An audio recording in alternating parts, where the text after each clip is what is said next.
दोस्तों, Vodafone idea की बात करें तो स्टॉक के अंदर आज भी काफी शानदार तेजी देखने को मिल रही है। स्टॉक फिर से 11 को आज क्रॉस कर गया इंट्राडे में। तो ये जो तेजी बन रही है इसके पीछे सबसे जो बड़ा रीजन दिखाई दे रहा है वो है गवर्नमेंट की तरफ से लिए जाने वाले इस समय स्टेप। गवर्नमेंट वोडाफोन आइडिया को कुछ बड़ी राहत देने की तैयारी कर रही है। इस समय वोडाफोन आइडिया की सबसे बड़ी प्रॉब्लम है भारी भरकम कर्ज जो सरकार को चुकाना है। बैंकों का इतना कोई बड़ा कर्ज नहीं है, बैंकों का कोई टेंशन नहीं है। तो गवर्नमेंट कोई बड़ा फैसला कर लेती है और जो पूरा का पूरा बकाया है वो उसको एक मुश्त सेटल कर लेती है, तो फिर यहाँ पे सब कुछ ठीक हो सकता है। यहाँ तक कि यूएस की कंपनी इसमें प्रमोटर बनने को भी तैयार है। ऐसे में ये पॉजिटिव माहौल बन रहा है। अब यहाँ पे इसके बीच में छोटी मोटी अपडेट भी आती है जिसमें आप समझ सकते हो कि यहाँ पे जीएसटी डिपार्टमेंट की तरफ से इनको नोटिस प्राप्त हुआ है, लेकिन उसका कोई खास निगेटिव असर नहीं पड़ रहा है। ऐसे में क्या आप संभावना बन रही है, क्योंकि स्टॉक फिर से 2 डिजिट में आ चुका है, एपीओ प्राइस से ऊपर आ गया। क्या आने वाले समय ये बेहतर करेगा, जानेंगे इस वीडियो के माध्यम से। लेकिन फ्रेंड्स, उससे पहले अगर आप पहली बार हमारे चैनल पे आए तो चैनल को सब्सक्राइब कर दीजिए, एक बेल आइकॉन दबा दीजिए ताकि जब भी नया वीडियो बने पहला नोटिफिकेशन आपको मिले। वीडियो पसंद आए लाइक से जरूर कीजिए। चलो फ्रेंड्स, वीडियो स्टार्ट करते हैं। मैं हूं आपका दोस्त एस बी दवे और हमारे अपने चैनल ऑनलाइन कमाई में आपका बहुत बहुत स्वागत। सबसे पहले वोडाफोन आइडिया के कारोबार की बात करें, इस समय 10.96 पर आपको स्टॉक ट्रेड करता हुआ दिखाई देगा। 0.18% की यहाँ पे आपको तेजी देखने को मिलेगी। खरीदारी काफी अच्छी यहाँ पे दिखाई। तो फ्राइडे को 10.94 पर क्लोजिंग देखने को मिली थी। आज 11.04 पर इसकी शुरुआत हुई और 11.06 का इसने हाई भी बनाया, यानी अपने ऊपरी प्राइस के आसपास आ गया जो इसने फ्रेश 52 वीक का हाई बनाया। अब लो 10.73 का भी बना, यानी कुछ बिकवाली भी, कुछ फंड हाउस है जो बिकवाली करे। उसके पीछे सबसे बड़ी रीजन है कि स्टॉक 6.5 के आसपास पहुंच गया। पिछली बार गिरावट की वजह से वो स्टॉक अभी समय 11 तक पहुंचा है। तो बहुत अच्छा रिटर्न मिल रहा है। बड़े फंड हाउस जिन्होंने भारी भरकम निवेश किया वो तो प्रॉफिट बुक करेंगे, और ये पूरी तरह से देखें तो प्रॉफिट बुकिंग यहाँ पे दिखाई दे रही है। अब इसकी परफॉर्मेंस देखें तो लगातार इसने पिछले 8-9 महीने में पॉजिटिव रिटर्न दिया है। एक समय स्टॉक सबसे कमजोर साबित होता था, वही स्टॉक इस समय काफी जबरदस्त करता हुआ दिखाई दे रहा है। पिछले एक सप्ताह में यहाँ पे 15.26% की जबरदस्त तेजी बन चुकी है और पिछले एक महीने में इसने 25.86% का जबरदस्त रिटर्न दिया। काफी बेहतर किया स्टॉक ने, यानी महीने भर में ही स्टॉक काफी शानदार कर चुका है। और 3 मंथ के हिसाब से तो इसने 69.50% का जबरदस्त रिटर्न दिया है। 6 मंथ के हिसाब से ये रिटर्न कम होते हुए आपको 62.96% के आसपास दिखाई देगा, जबकि 9 मंथ के हिसाब से गिरते हुए 32.41% के आसपास दिखाई देगा। यानी जिसने भी 2-3 महीने पहले निवेश किया है उसको यहाँ पे बहुत ही बेहतर रिटर्न मिल रहा है। लॉन्ग टर्म इन्वेस्टर को अभी भी कोई खास बेहतर फायदा नहीं मिल रहा है, क्योंकि स्टॉक तो 19 तक चला गया था पिछली बार तेजी में। वो स्टॉक अभी भी नीचे है, तो उनको तो नुकसान हो रहा है जो ऊपर के लेवल में फंसे हुए यहाँ पे।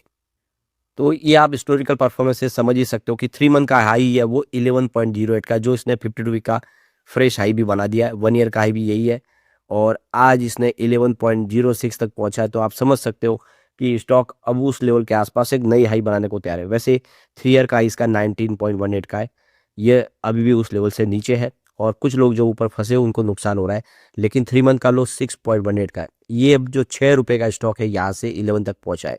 यहीं पे जबरदस्त तेजी बनी और यहाँ पे अब प्रॉफिट बुकिंग आ रही है, क्योंकि बहुत कम समय में लोगों को अच्छा खासा प्रॉफिट मिल रहा है। यहाँ पे 1 ईयर का लो भी 6.12 ही है। तो पिछले कुछ समय में जो तेजी का दौर है उसमें स्टॉक ने, आप देख सकते हो कि बहुत ही बेहतर दौर लगे। वैसे 3 ईयर का लो इसका 5.80 के आसपास है और 5 ईयर का लो 4.5 है।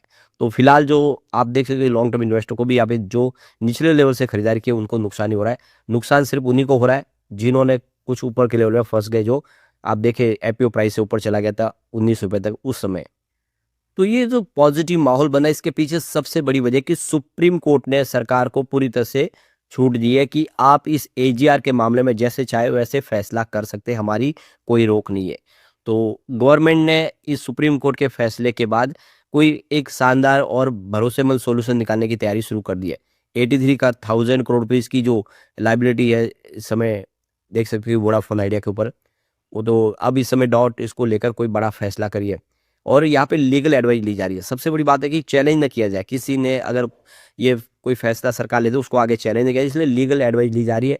तो लीगल एडवाइस के बाद में ही कोई फ्रेमवर्क तैयार किया जाएगा किस तरह से इसको राहत देनी है। स्पेशली आप देखें तो वोडाफोन आइडिया को सरकार को देनी मजबूरी है, क्योंकि इसमें सरकार खुद 49% की हिस्सेदार है। तो आधी हिस्सेदारी तो सरकार की है। कोई भी राहत मिलती है, अगर वोडाफोन आइडिया फिर से शानदार करने लगती है, प्रॉफिट मेकिंग कंपनी बन जाती है, तो गवर्नमेंट को भी फायदा ही होगा। तो एक बार ये पैसा अगर सरकार इस समय कुछ समय के लिए भूल भी जाती है, उसको कम कर देती है, तो आने वाला समय सरकार के लिए भी फायदेमंद होगा और लाखों लोगों के रोजगार भी प्रभावित नहीं होंगे। ये भी सरकार देख रही है, क्योंकि वोडाफोन आइडिया इंडिया की तीसरी सबसे बड़ी प्राइवेट टेलीकॉम कंपनी है और हर गांव कस्बे में उनके एजेंट वगैरह जो उनसे संबंधित लोग हैं वो काम करते हैं, उनका रोजगार है। तो कंपनी नहीं चाहती कि ये बंद हो। और सबसे जो बड़ी बात है कि कोई कंपनी जो आप देखें, ये यूके की कंपनी है जो इसमें वोडाफोन पीएलसी है, तो इमेज भी एक अच्छी रखनी है। वोडाफोन आइडिया के अंदर आप देखें तो वोडाफोन को अगर सपोर्ट मिलता है तो यूके के साथ रिलेशन अच्छी होगी इंडिया की। ये सारी बातें देख के ही कोई फैसला किया जाए, जिससे एक पॉजिटिव माहौल बन गया है। और यहाँ तक कि यूएस की कंपनी जो है वो इसमें प्रमोटर के तौर पे भी आना चाहते हैं, क्या वो भी फैसला हो सकता है?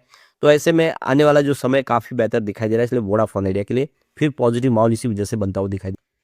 दूसरी एक और तेजी की वजह ये भी है कि इस बार रिजल्ट काफ़ी ठीक रहा है। आप देख सकते हो कि पिछले 4 क्वार्टर से अगर हम कंपेयर करें तो आपको ये पता चलेगा कि इस बार कंपनी का सेल्स बढ़ा है। इस बार 11,195 करोड़ तक पहुंचा है, जो पिछले 4 क्वार्टर में सबसे ज़्यादा है। तो इससे एक बात तो समझ में आ रही है कि बिजनेस रुक नहीं रहा, बल्कि बिजनेस पटरी पे आ रहा है। और सितंबर महीना पहला ऐसा महीना है, आप देख सकते हो सितंबर में, जहाँ पे कंपनी के जो लगातार जो कस्टमर कम हो रहे थे उस पे ब्रेक लगाए और यहाँ से अब फिर से वृद्धि की संभावना बनने लगी है।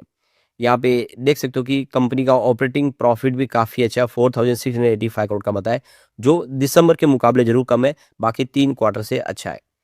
अब यहाँ पे देख सकते हो कि तो कंपनी के नेट लॉस की अगर बात करें तो इस बार 5,524 करोड़ के आसपास है, जो पिछले 4 क्वार्टर में सबसे कम है। यानी जो लॉस है वो भी कम हो गया है, रिवेन्यू बढ़ने लगा है। तो इन सारी वजहों से वोडाफोन आइडिया में तेजी का दौर शुरू हुआ है। तो ऐसे में उम्मीद है कि अब आने वाले समय वोडाफोन आइडिया बेहतर कर पाएगा और शेयर होल्डर जिनको काफ़ी नुकसान हुआ है वो भी अब आने वाले समय फायदे में आ सकते हैं। वैसे यहाँ पे वोडाफोन आइडिया को 13 दिसंबर 2025 को एक जीएसटी का नोटिस प्राप्त हुआ। ये जो नोटिस है इनको तमिलनाडु के सोलिंगनूर असिस्टेंट कमिश्नर की तरफ से प्राप्त हुआ है। तो एक्ट 73 के तहत ये प्राप्त हुआ है, जिसमें कंपनी ने कहा है कि वो इस आदेश से इस समय सहमत नहीं है और उसके खिलाफ अपील करेगी। तो ये जो आप देख सकते हो कि कंपनी पे ऑलरेडी पहले से बहुत सारी प्रॉब्लम है, फंडिंग, कैपेक्स की, देनदारियों का दबाव और एक नया जो झमेला है। तो कंपनी ने कहा है कि ये हमें मंजूर नहीं है और जो भी पेनल्टी के लिए कहा जा रहा है हम नहीं भरेंगे, बल्कि हम अपील करेंगे। तो यहाँ पे वोडाफोन आइडिया पे 29,63,444 रुपीज़ की यहाँ पे पेनल्टी जो यहाँ पे टैक्स की इनको डिमांड की गई है। तो उनके ऊपर कहा है कि इन्होंने जो आईटीसी का जो देखिए एनेबल्ड इनपुट टैक्स क्रेडिट लिया है उसका जांच में ये कंपनी इसमें गलत साबित हुआ है, इसलिए हम ब्याज के साथ ये पेनल्टी लगा रहे। लेकिन कंपनी का कहना है कि ये जो हमें मंजूर नहीं है और इस आदेश से हमारी जो वित्तीय स्थिति है उस पर निगेटिव असर पड़ेगा और इसलिए हम इसके आगे खिलाफ अपील करेंगे और हम चाहते हैं कि ये पैसा जो गलत तरीके से लगाया जा रहा है वो माफ़ किया जाए। तो देखना होगा कि इस मामले में क्या आगे संभावना बनती है। लेकिन आप ओवरऑल देख सकते हो कि वोडाफोन आइडिया के दिन अब पलट चुके हैं और आने वाले समय वोडाफोन आइडिया में कुछ बड़ा बेहतर होता हुआ दिखाई देगा। लेकिन फ्रेंड्स, कोई भी इन्वेस्टमेंट करने से पहले अपने फाइनेंशियल एडवाइजर से एडवाइस ले या अपना खुद का रिसर्च करें, क्योंकि मैंने वीडियो आपके एजुकेशनल पर्पज के लिए ही बनाया। वीडियो पसंद आए तो लाइक से जरूर कीजिए और चैनल को सब्सक्राइब कर दीजिए। Thank you friends.